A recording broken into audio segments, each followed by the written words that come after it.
Hello, good evening everyone. I hope that you had a nice tea and some snacks and you're ready for the class. Well, in the previous class, we discussed a very interesting and a funny story of the Kingdom of Fools.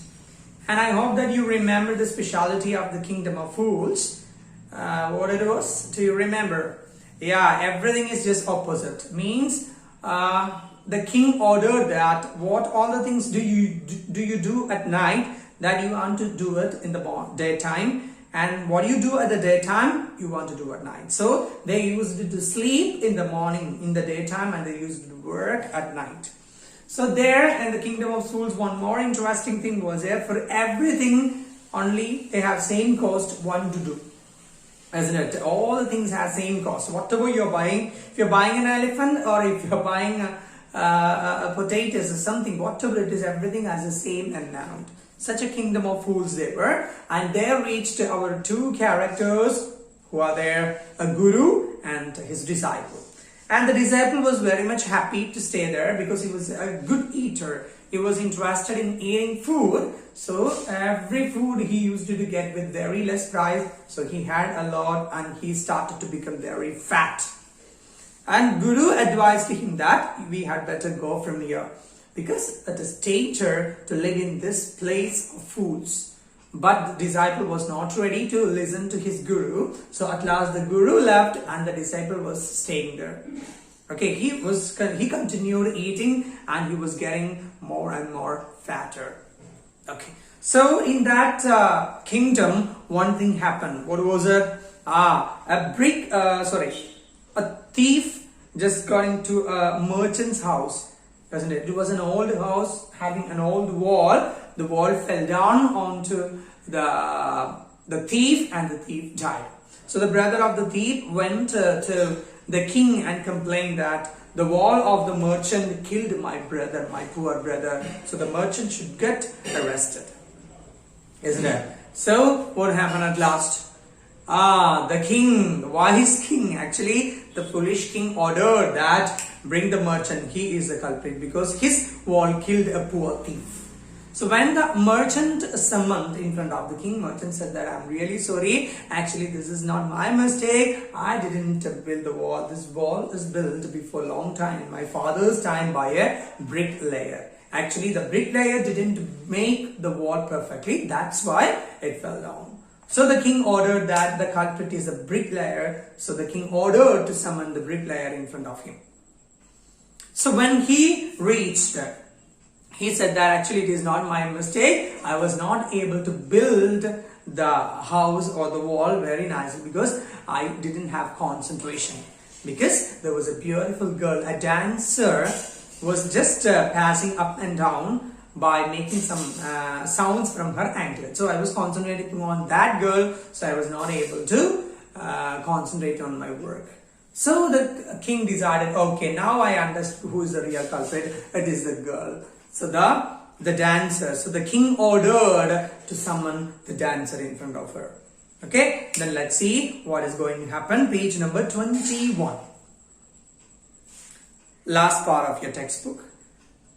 You are right. Okay, the dancing girl, now an old woman, came trampling into the court. So it happened actually before long years. Now she's an old woman and she came in front of the king.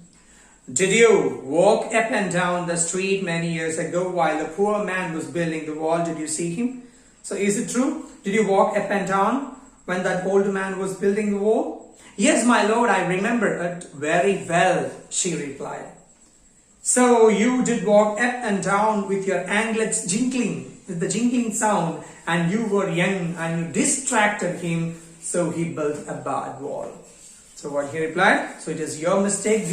You distracted his concentration and making a wall. So your walking killed a poor thief. You know that. Page number 22. It has fallen on a poor burglar and killed him. You have killed an innocent man. You have to be punished. We are going to punish you because you killed a poor man. She thought for a minute and said, my lord, wait. I know Now why I was walking up and down? Actually, I was not simply walking up and down, not to distract the concentration of the bricklayer, but there is a reason for my walk. What is the reason? I had given some gold to the goldsmith to make some jewelry for me. Okay, actually, what is the reason? I had given some gold to the goldsmith to make some jewelry for me. He was a lazy scoundrel. He made so many excuses, said he would give it now and he would give it then, and so on all the day. Actually, it was not my mistake. I had given some gold to the goldsmith. Goldsmith, you know, the person who make gold ornaments. So he was a lazy scoundrel. He was a lazy man, and he was always used to tell me that I'll give you today, I'll give you tomorrow, day after tomorrow. So I had to walk up and down every day because of him. So it is his mistake, she said. He made me walk up and down the house a dozen times. That was when this bricklayer saw me. It is not my fault, my lord. It is the demand of goldsmith's fault. Actually, it is not my fault. It was the fault of the goldsmith. Poor thing, she is absolutely right. Again, the wise thing replied, oh, I misunderstood you. I'm really sorry. It is not your mistake. I understood. Poor thing, she is absolutely right, thought the king. Weighing the evidence, we have got the real culprit at last. Get the goldsmith wherever he is hiding at once. So the king, the wise king, the fool king ordered, bring him, summon him in front of me. Who? That goldsmith, the real culprit. The king's bailiffs, means officers, searched for the goldsmith who was hiding in a corner of his shop. When he heard the accusation against him, he had his own story to tell. So he also summoned in front of the king the goldsmith. But the goldsmith also was having a story to tell. Actually, it is not my mistake. He is also have a lot of things to tell. My lord, he said, I am a poor goldsmith. It's true I made this dancer come many times to my door. I agree. I swear, my lord, it is true that I made this dancer come to my place, come to my shop many times. Okay. I made this dancer come many times and all. I gave her excuses because I couldn't finish making her jewelry before I finished the rich merchant's orders. They had a wedding coming and they wouldn't wait. You know, the impatient rich men are. Actually, I am innocent. My dear Lord, I am innocent. Everything is just because of the rich merchant was there, and there was a marriage function was going on in his home. So he was threatening me by saying that I had to complete all the ornaments for that wedding function. So I was concentrating on his own wedding function. So that's why I was not able to give her jewels. Actually, it is not my fault. The real fault is with the rich merchant. Twist is going to happen. Let's see. Who is the rich merchant who kept you from finishing this poor man's jewelry? The king asked. Made her walk up and down, which distracted the bricklayer, which made a mess of his wall, which was how often fallen on an innocent man and killed him. Can you name him?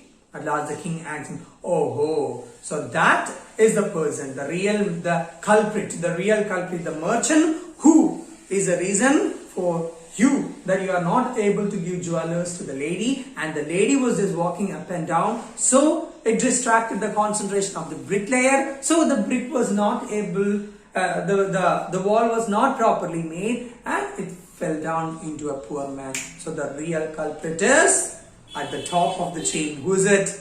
The rich merchant. Who is it? The goldsmith named the merchant, and he was none other than the original owner of the house whose wall had fallen again. Again, the story come as a circle. Actually, who was the merchant? The same merchant who was the owner of the house whose wall had fallen, the first one. Now justice had come to full circle. throughout the king back to the merchant. When he was rudely summoned back to the court, he arrived crying, it wasn't me, but my father who ordered the jewelry. He's dead, I'm innocent.